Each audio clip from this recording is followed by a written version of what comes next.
Bismillahirrahmanirrahim. Assalamualaikum warahmatullahi wabarakatuh. Waalaikumsalam warahmatullahi Masya wabarakatuh. Allah. Solo. Pak Dokter, sehat ya? Sehat alhamdulillah. Alhamdulillah.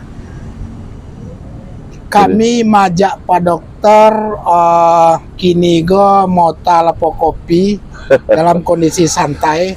Kebetulan pada tuh tiba di Batam gitu kan. Alhamdulillah baru barat dari Jakarta. Masya Allah. Dun sana Soro Minang TV jalan ya. Masya Allah. Tambah mudo. Tambah muda. Dun sana Soro Minang TV. Pada malam hari ini kami hadir di hadapan Dun sana bersama Dr. Anton Permana, seorang warga Batam asal Sumatera Barat yang sudah berlanglang buana di tingkat nasional itu sendiri ya. Sedikit nanti kebetulan sangat susah memang untuk berhadapan dengan beliau dalam artian dengan berbagai macam kesibukan yang dilakukan oleh Bapak Doktor, sehingga waktu ke Batam kami tangkap duduk di kedai kopi lah kan itu ya kan. Oke, di sana Soro Minang TV sadonya tentu sebelum kita berbincang-bincang dengan beliau tentang tentang kondisi Indonesia pasca pemilu ya, tentang berbagai macam video-video yang beredar berlanglang buana di media sosial tentang berbagai macam kecurangan. Tentu kami di daerah go tentu agak sedikit Pak Dokter agak kekurangan informasi tentang hal yang demikian. Mumpung Pak Dokter di Batam berbagi informasi nanti ya. Oke, di sana Soro Minang TV, kami duduk di kedai kopi Kujang Bu Ina. Kijang ya. Kijang. Kopi Kijang Bu Ina ya. Yang ada kopinya. Kok kopinya. Salam kenal Bu Ina ya. Masya Allah Bu, terima kasih banyak Ibu ya. Oke, Bu. Sebelum kami memulai, kok leado snack gak cie? Entah. Mantap. Ya, Ubi. Ya, mantap ya. Meja situ kopi agak Kijang, kopi Kijang Bu Ina ya. Oke, di sana Soro Minang TV sadonya, sebelum kita berbincang-bincang santai dengan beliau sambil mengopi dan kebetulan beliau berada di Batam, tentu kami selalu berdoa kepada Allah Subhanahu wa taala semoga di sana pemirsa Soro Minang TV dan kru Soro Minang TV serta tamu undangan Bapak Dr. Anton Permana selalu berada di bawah lindungan Allah Subhanahu wa taala. Amin, amin. Dan selanjutnya tentu kami juga berharap selalu kepada pemirsa Dunsana Soro Minang TV untuk nge-like, subscribe, memberikan komen, serta men-share, men-follow akun fanpage Soro Minang TV serta akun channel YouTube Soro Minang TV itu sendiri. Oke, Dunsana Soro Minang TV supaya jandingin kopi nan ado di atas meja kini go. Tentu pingin capek-capek kita baca itu dengan Bapak Dr. Anton Permana Dato Hitam. Maka saksikan taruh Suara Minang TV, suara orang awak. Assalamualaikum Pak Anton. Waalaikumsalam warahmatullahi wabarakatuh. Masya Allah, awak kok tekan naik Pak Anton go. Tekan awak 2004 Pak Anton memberikan pelatihan saksi 20 tahun lalu. Ya kan? Nggak terasa ya? Nggak terasa dah. Tekan mana bagaimana situasi pada saat itu. Kami diberikan sebuah pelatihan. Ternyata permasalahan sampai kini itu aja. Itu ya adalah. Oke, di sana Soro Minang TV, Pak Anton, tentu sangat berbahagia kami kru Soro Minang TV bisa mengopi lama, tapi dengan tetap Pak Anton. Dengan tetap mempunyai sebuah isi yang cukup luar biasa pada malam hari ini untuk berbincang-bincang dengan Bapak Dr. Anton Permana Dato Hitam. Kan itu ya, Anton. Sebelum waraso warga Batam asal Sumatera Barat atau secara umum warga Batam sudah mengenal Dr. Anton Permana, dan kita sudah beberapa kali lah untuk berbincang-bincang dengan Bapak Dr. Anton Permana sehubungan dengan kadang-kadang bicara adat, bicara agama dan segala macam yang hubungan dengan itu. Tapi kini kok kita pemilu, tentu kita pingin mendapatkan sebuah bagaimana informasi-informasi yang utuh dari RI 1 sampai di Batam pada hari ini. Kok gitu, Pak Anton? Iya, setuju Pak. Ya? Pak Safril, ya. Pak Anton, berbincang-bincang sehubungan dengan itu sebenarnya cukup banyak kami warga Batam menemukan berbagai macam edaran video-video berbagai macam kecurangan-kecurangan pemilu itu sendiri. Kalau boleh berbincang-bincang tentang pemilu 2024 ya. Kalau 2024 itu 30 tahun yang lalu, 20 tahun yang lalu. 20 tahun yang lalu tuh ya. Iya. Pada saat umur kita tapi Pak Anton lah gajo enak. Bedanya agak sedikit menonjol aja ya. Paling enak. Pak Anton, seperti apa secara umum dulu, nanti kita berbicara hal yang lain. Seperti apa Bapak Dr. Anton Permana yang cukup dekat dengan berbagai macam tokoh di Jakarta, termasuk 2-3 calon presiden kita, terlepas siapapun nanti yang akan menang itu adalah teman-teman dekat dari Pak Anton sendiri. Seperti apa Pak Anton melihat tentang pemilu itu secara umum dulu, tentang pemilu itu secara umum tahun 2024 itu, 2024 ya, silakan Pak Anton. Oke, terima kasih Pak Safril. Siap. Alhamdulillah bertemu kembali kepada Dun Sanak kita SM Suara Minang TV. Suara Minang Semoga TV. selalu eksis dan berjaya di Kota Amin. Batam dan Amin. malah di 3 negara Ya, betul. Terima kasih atas waktunya Pak Safril. Yang jelas sebelum mau menjawab ke hal fenomena apa yang terjadi kini, Betul. tentu mau ada beberapa hal yang perlu kita awali dulu. Pertama tentang Erbakan mengatakan buta yang paling buruk adalah buta politik. Karena apa? Harga sembako, harga BBM, kualitas pendidikan kita, masalah kualitas penegakan hukum itu ditentukan oleh keputusan politik.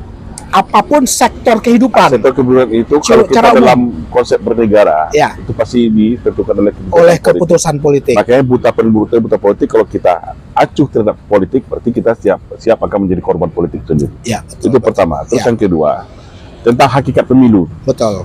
Pemilu dalam konsepsi bernegara kita adalah salah satu proses rekrutmen kepemimpinan nasional. Ya, Karena kita negara demokrasi, tentu adalah Vox Populi Vox Dei. ya. Suara rakyat adalah suara Tuhan. Suara Tuhan. Dan itu melalui pemilu. Kalau dulu sebelum pasca reformasi pemilihan melalui MPR, kalau sekarang melalui pemilihan secara langsung. Betul. Artinya paling substansi di sini adalah proses rekrutmen dengan pola negara demokrasi itu minimal hari ini yang paling sedikit mudaratnya. Kalau dulu, kalau kita cari tahu cara siswa, kadang-kadang orang untuk berebut kekuasaan itu dengan perang. Betul. Ya, perang mengalahkan keluarga ini, abang ini, dengan kelompok ini, kelompok itu. Betul. Nah, dengan dengan konsep nation state negara berdemokrasi ini, akhirnya lahirlah pemilu. Inilah proses rekrutmen kepemimpinan yang paling sedikit mudarat. Betul. Belum tentu, kalaupun itu belum ideal. Betul.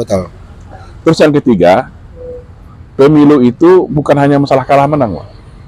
Bukan persoalan Hanya kalah menang, tapi adalah tentang bagaimana kualitas etik dan moral pemilu dan pilpres itu dilaksanakan. Ya. Karena apa? Ya, kita adalah negara hukum, Ya. negara yang berkedaulatan rakyat dengan falsafah Pancasila sebagai pandangan hidup kita. Betul. Yang dunia mengakui. Ya. Baru tadi sore saya lihat Sekjen PBB pun menggunakan kata-kata Bhinneka Tunggal Ika sebagai kata pemersatu di dunia. Ini juga sebuah negara besar. Baru tadi pagi. Baru tadi sore. Tadi sore malah. Tadi sore ya. Ya. Sekjen PBB mengatakan, berarti kan itu sebuah kearifan lokal negara bangsa kita yang luar biasa. Artinya, sebuah pemilu itu pilarnya harus penegakan hukum, etik, dan moral. Betul. Nah, karena apa? Kalau pemilu atau proses pilpres atau apa itu dalam sistem demokrasi itu dikotori oleh hal-hal yang tidak baik, otomatis inputnya tidak baik, otomatis outputnya juga akan tidak baik. Betul. Karena kita tentu berbeda dengan sistem negara monarki, Betul. dengan sistem negara sosialis. Ya. Karena Vox Populi Vox Dei itu memang apalagi yang mengikat kita untuk semuanya taat ya, kalau tidak adalah penegakan hukum, etik dan moralitas Betul, di tengah masyarakat. Ya, ya. Penegakan hukum tentu adalah kekuatan moralitas dari masyarakat itu sendiri, kekuatan civil society. Betul. Nah, melihat kecamatan sekarang, seperti Pak Safir bilang tadi, banyak yang bertanya kepada saya kok anok-anok saja di pilpres ini, ya. Dulu sampai di penjara gitu kan? Iya, betul, Sampai di betul. penjara gini. Ya. Karena apa? Saya lihat, ya, 3 pasang paslon ini, ya, presiden ya, bukan Betul, cawapres ya, ada teman-teman dekat. Saya dengan Pak Ketiganya Prabowo. adalah Teman-teman teman lah. dekat Bapak Dokter. Ya, insya Allah kita berhubungan baik, Iya, betul, saling betul. berkomunikasi, dan saya lihat memang adalah putar terbaik. Ya. Cuman ini menurut pribadi saya hanya sedikit ternoda ketika Gibran maju cawapres. Ya. Bukan masalah Gibrannya saya lihat, tapi masalah ketika proses sedikit memaksakan, Ya. sehingga ada pelanggaran kode etik, Mahkamah Konstitusi meloloskan, merubah undang-undang, ya, yang itu sebenarnya bukan kewenangan Mahkamah Konstitusi. Ya. Mahkamah Konstitusi adalah negatif legislator. Ya. Dia tidak punya kewenangan untuk merubah isi undang-undang, sehingga menjadikan seorang Gibran lolos. Ya, betul. Nah, sebenarnya Pak Satrio, saya kebetulan bersama dengan Pak Jenderal Gatot Nurmantio ada sebuah organisasi nama KAMI, Koalisi Aksi Oke. udah menyatakan netral karena melihat tanda-tanda nggak baik ini sudah dari awal sebenarnya. Ya. Apa tanda-tanda tak baik itu adalah pertama dengan bayangin hampir 17 kali, yang saya tahu 17 kali mungkin lebih, gugatan judicial review tentang PT 0%. Ya. 17 kali. Ya. Presiden threshold 0%, tapi tak pernah digubris. Ya. Tetap mempertahankan 20%. Ya. Padahal, mohon maaf, baru Indonesia satu-satunya negara yang menerapkan presiden threshold. Ya. Dari sini aja kita udah melihat ini ada upaya-upaya kekuatan besar, kekuatan elit oligarki di sini yang ingin dari sejak awal sudah mengkooptasi proses rekrutmen pemilu dan pilpres ini. Oh, ya. Setelah itu kita lihat lagi undang-undang pelemahan KPK. Ya. Sehingga KPK yang dulu begitu ganas, tiba-tiba sekarang melempem, Ya. dan mohon maaf dengan kehadiran Dewan Pengawas, KPK tiba-tiba bergeser menjadi rumpun eksekutif di bawah kekuasaan presiden. Ya. Nah, artinya KPK, terus yang ketiga lagi, tiba-tiba saja ada undang-undang mendemisionerkan kepala daerah. Betul. Sehingga sekarang ini ada 272 kepala daerah yang ditunjuk oleh pemerintah pusat. Padahal kita reformasi ini memperjuangkan paling utama itu azas otonomi daerah. Betul. Ini bertentangan dengan undang-undang otonomi daerah. Ya. Kalau otonomi daerah itu ada dua aja. Kalau dia administrasi, kalau dia mempunyai DPRD, dia wajib dipilih. Ya. Kalau tidak melalui pemilihan langsung, ya berarti melalui DPRD. Ya. Kecuali dia nggak punya DPRD, dia kota administratif, Nah. baru itu bisa ditunjuk. Betul. Tapi sekarang tidak. Pak Camat gitu ya logikanya kan. Kalau Iya. seandainya tidak ada DPRD. Dulu -nya. Tanjung Pinang kota administratif. Betul. Pariaman dulu kota administratif sebelum dia menjadi kota madya. Ya. Nah, itu bisa ditunjuk tanpa tapi kalau dari DPRD yang sudah ada itu wajib dipilih oleh DPRD karena kita adalah perwakilan dari representasi rakyat. Tidak hanya di situ, Pak. Ya. Yang paling apa lagi adalah ketika Gibran, Mahkamah Konstitusi memutuskan memang secara kode etik paman Gibran, Ya. Pak Anwar Mas, Ketua MK zaman melanggar itu. kode etik. Ya. Ditambah lagi KPU yang menerima padahal peraturan itu belum dirubah. Oh, Ya. betul. Peraturan dirubah sehingga juga diputuskan melanggar kode etik.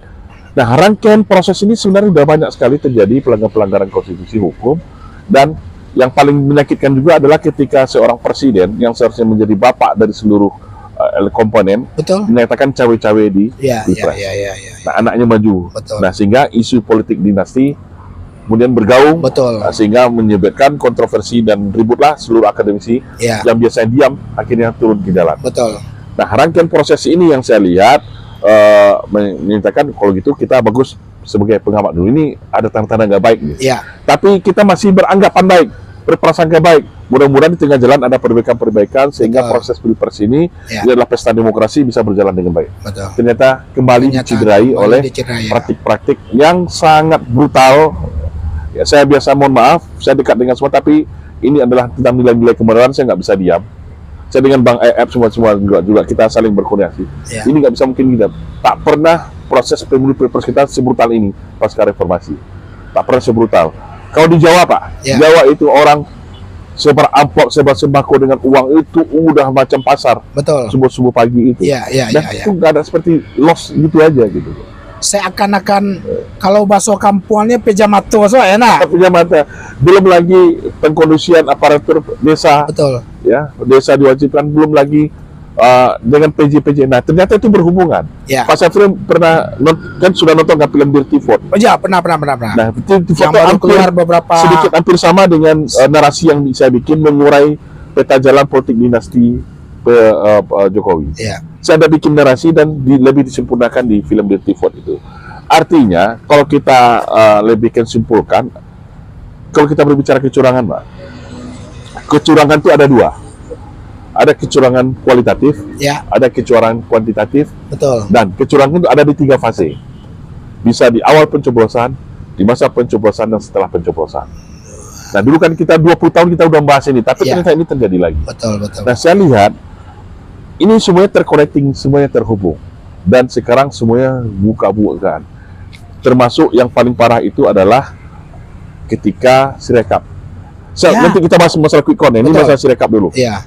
Tentang Sirekap saya sendiri, saya serahkan tim untuk mengkoreksi. Ternyata memang betul. Di form C1-nya tertulis misalnya 62, Ya. di data tabelnya tertulis 762. Nah, sedangkan logikanya TPS saja jumlahnya Betul. 300. Ya sebentar ya Pak Dokter. Itu kami sangat banyak menemukan video tentang hal yang demikian. Ini saya bukan video saya sendiri pelakunya. Betul. Saya siapkan tim sampai kita menemukan sekitar 400-an lebih. Tapi yang anehnya, ketika kita rubah di TPS 1, dia pindah geser ke TPS lain. Oh. Artinya dia dikunci dengan sebuah algoritma.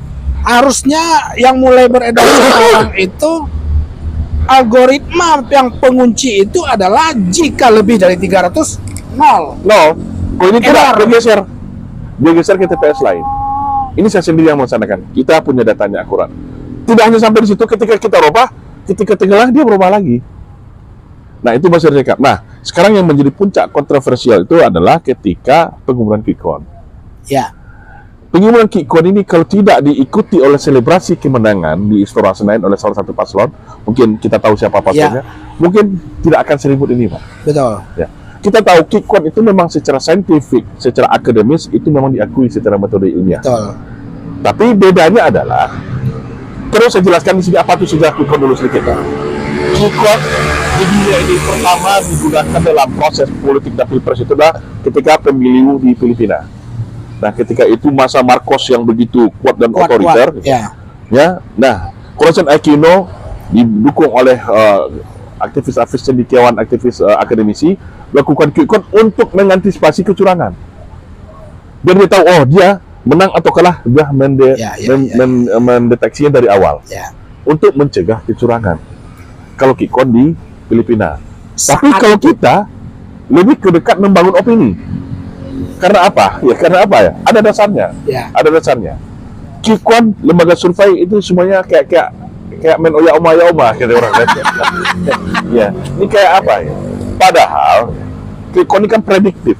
Ya, bisa salah dan banyak salah menurut saya. Seperti contoh di Sumatera Barat, 2 minggu sebelum pencoblosan masih dinyatakan paslon 02 itu menang 53%. Ya. Tapi faktanya Amin menang 62%. Itu baru satu contoh ya. Betul. Nah, artinya seharusnya yang merasa diuntungkan oleh quick count ini, ya legowo dulu lah, jangan Betul. euforia dulu lah. Jangan juga Sampai perasaan-perasaan yang lain. sampai segala bentuk proses Sampai oleh proses KPU. semua clear, karena Clear. yang memang itu legal itu adalah sistem perhitungan rekapitulasi manual. Nah, terkait Real quick count count. ini lagi ya, real count, manual count. Ya. Nah, terkait ini quick count lagi. Nah, quick count ini juga banyak permasalahan di negara lain.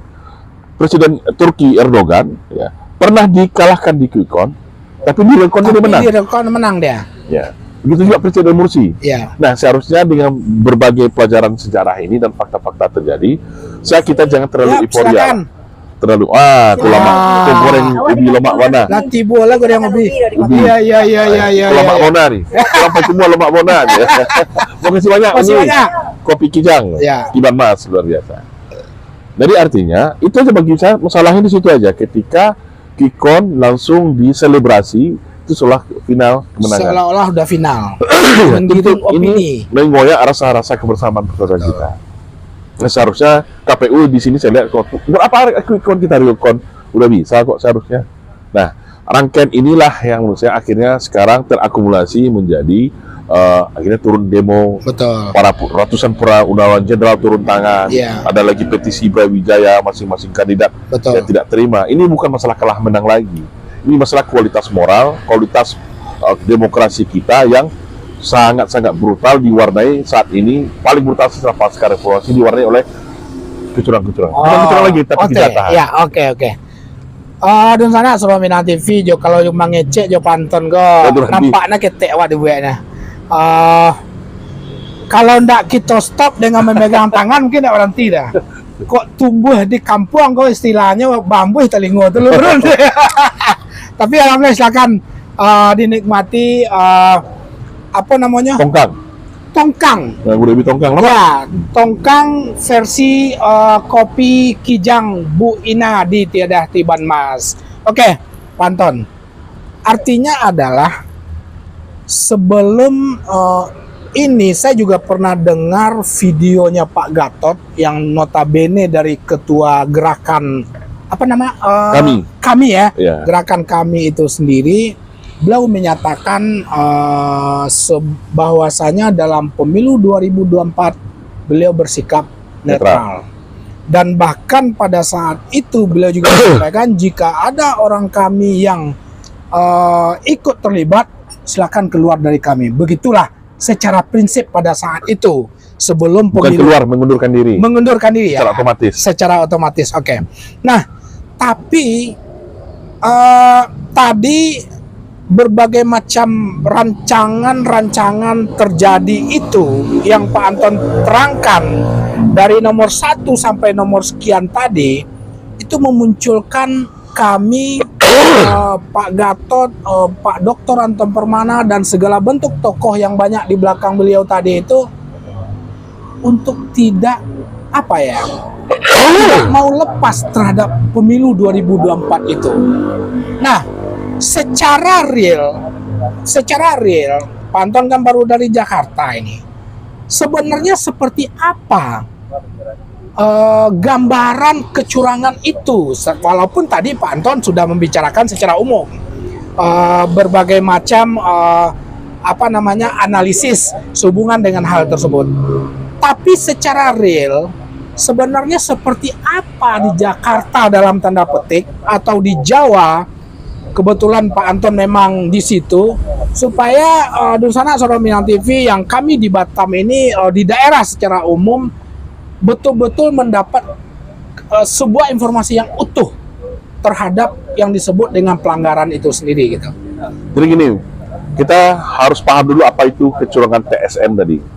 Terstruktur, sistematif dan masif. Ya. Kalau terstruktur berarti dia melibatkan para penyelenggara pemilu. Ya. Ini jelas-jelas sudah terjadi, Pak. Betul. Contohnya, ketika DP4 ke DPT itu ditemukan 54 juta suara yang tak jelas, diadukan nggak pernah diproses.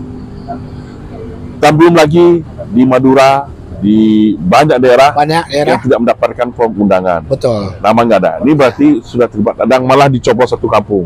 Berarti KPU terlibat secara artinya ada struktur penyelenggara negara yang terlibat. Terus yang kedua, sistematis, terencana. Ya. Jadi satu puzzle dengan puzzle tahapan itu semuanya terkoneksi. Ya, masif, dia ada di banyak daerah, di mana-mana. Jadi syarat sistematis masif itu sudah memenuhi. Makanya, nah saya menjawab tadi Pak Gatot yang bilang Pak Safril tadi, makanya kami memutuskan netral tujuannya itu, Pak. Ya. Kalau kita ujuk-ujuk masuk ke dalam salah satu mendukung, itu kita dianggap orang partisan. Betul. Kalau kita netral, kita berhak bicara apa aja. Kita secara tanggung jawab bela negara kita, karena ini adalah bangsa dan negara kita semua, kebaikan bangsa. Ya, kita merasa terpanggil untuk turun bersama untuk mengingatkan bagaimana ini bisa melakukan perbaikan dari kejadian-kejadian yang menurut saya sungguh sangat luar biasa, kerusakan yang terjadi.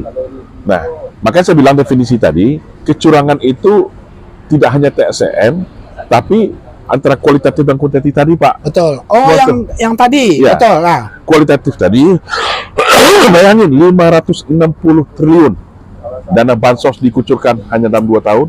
Berarti lebih tinggi dari 2021. Jauh Pak. 2022. Oh jauh di rapel 560 triliun itu pun mohon maaf Pak Sapri pun jadi capres disiram masyarakat. Nah karena masyarakat kita mohon maaf permasalahannya adalah 70% orang yang berpendidikan rendah. Mohon maaf, ini fakta. Betul. Ini fakta yang nggak bisa kita lawan. 49% itu tidak tamat SD.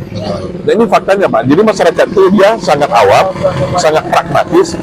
Siapa sekarang ini yang dikasih bingkisan sembako, dikasih duit 300 sampai 1 juta, hanya coblos, siapa nggak mau? Ini yang terjadi sekarang. Nah ini menggunakan uang negara. Ya sekarang bagaimana memisahkan antara seorang Jokowi mantan presiden dengan anak yang lagi maju? Gimana nalar publik untuk memisahkannya? Nah ini menurut saya suka atau tidak suka itu yang terjadi. Terus belum lagi apabila ada kepala desa yang nggak mau mendukung, diintimidasi atau dinonjolkan. Belum lagi kepala dinas setelah PJ dibentuk. Ini udah rahasia umum. Tempo pun sudah menjelaskan secara terbuka. Betul. Ini bukan rahasia umum lagi. Saya mengutip dari apa yang majalah Tempo sampaikan.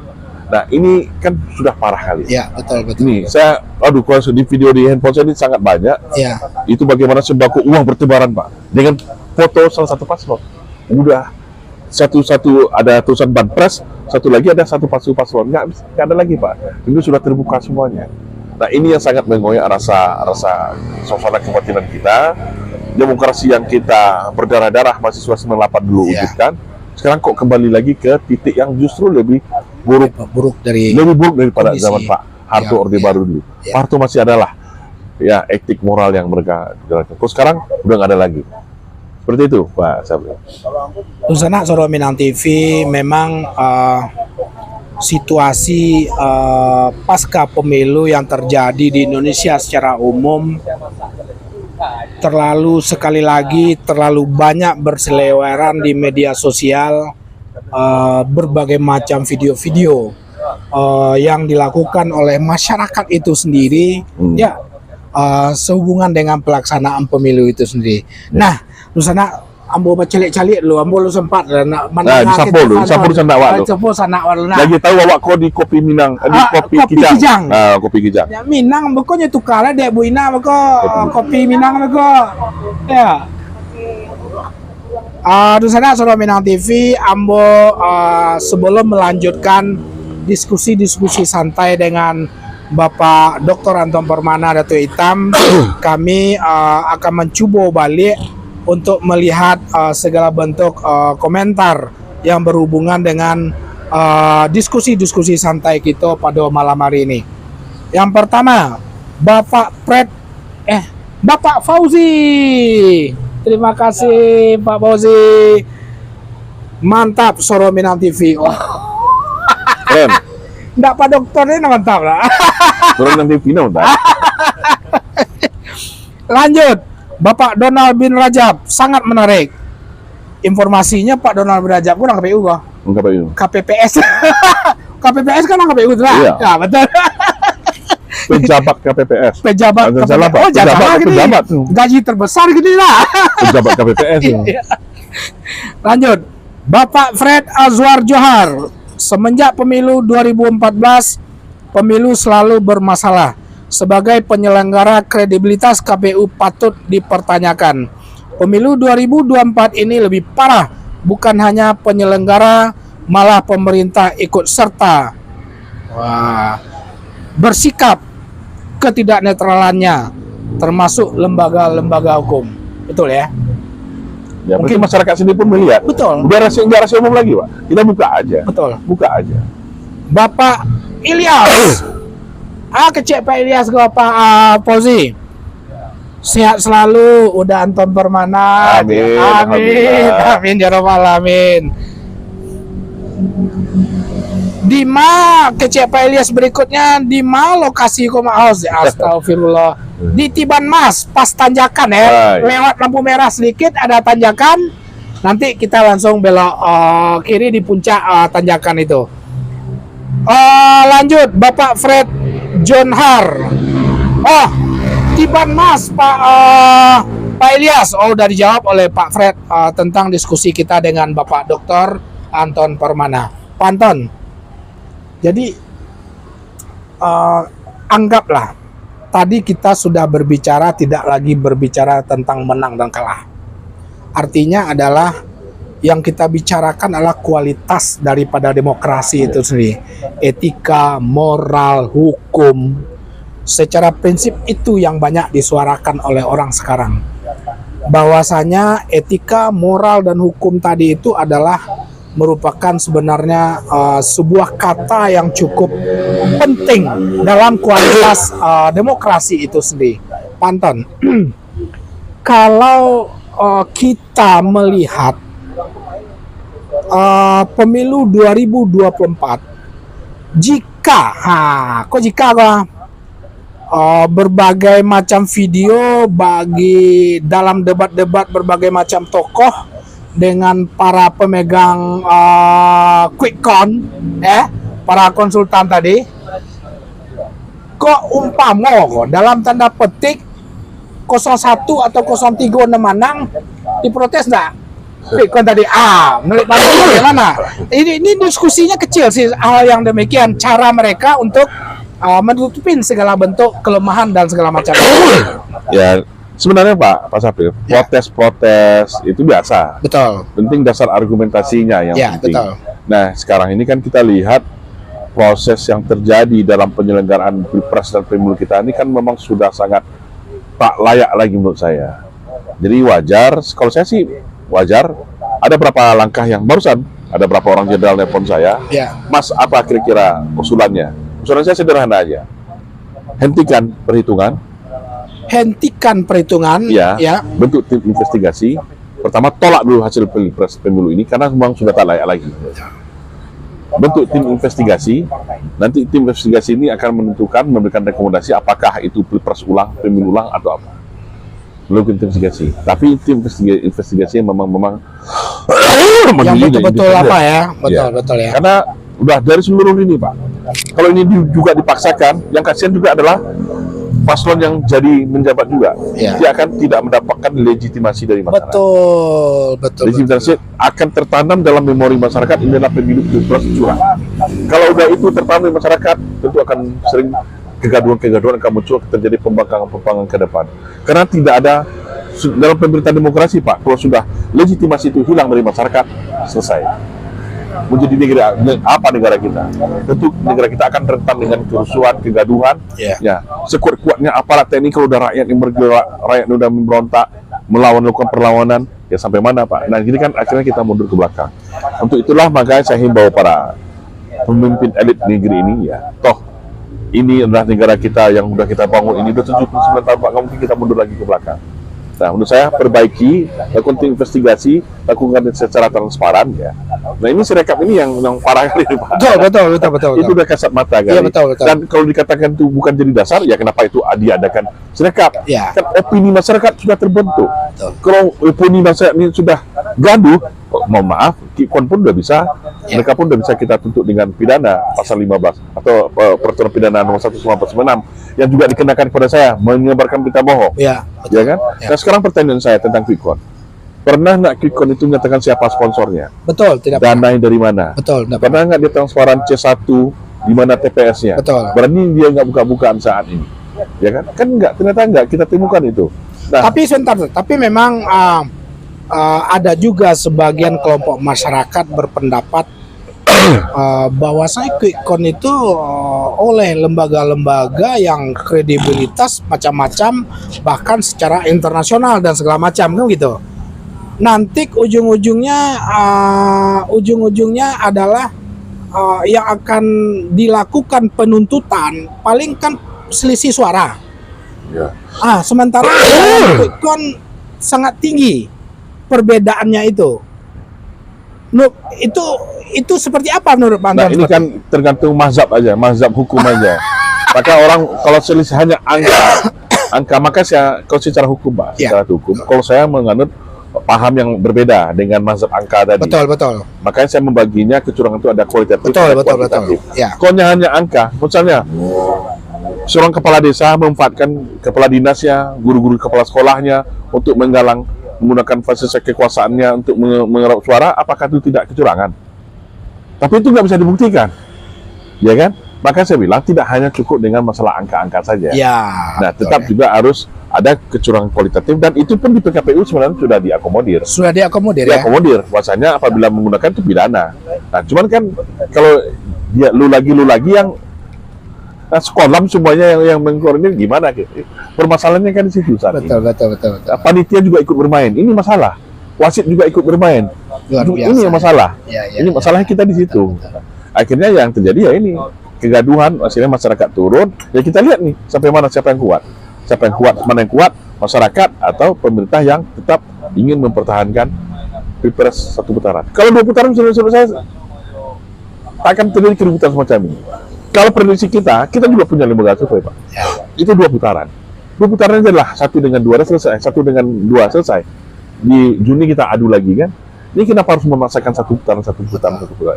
Sesuatu hal yang dipaksakan, nah selesai barang itu barang itu kalau dipaksa-paksa itu nggak jadi, gitu kan? Udah dapet makan tongkang apa nak?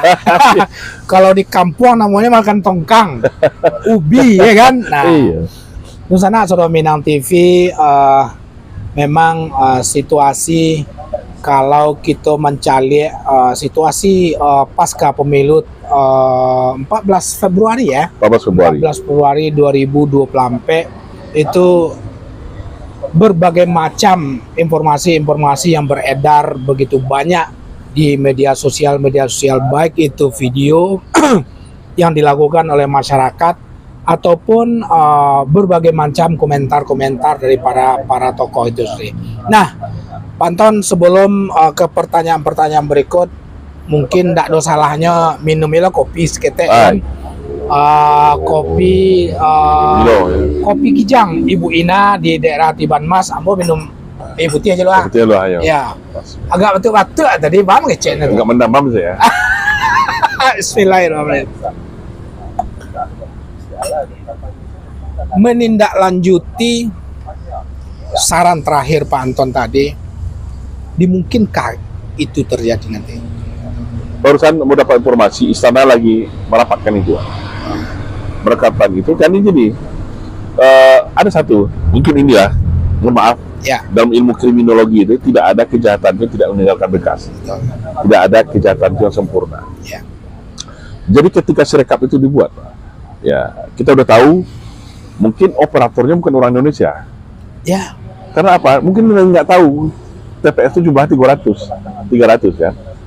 Jadi dia ketika dapat nama dia main asal tambah langsung naikkan. Terus yang kedua juga yang saya lihat di sini sesuai yang saya sampaikan tadi itu mungkin terjadi, ya harus mungkin. Karena ini demi masyarakat.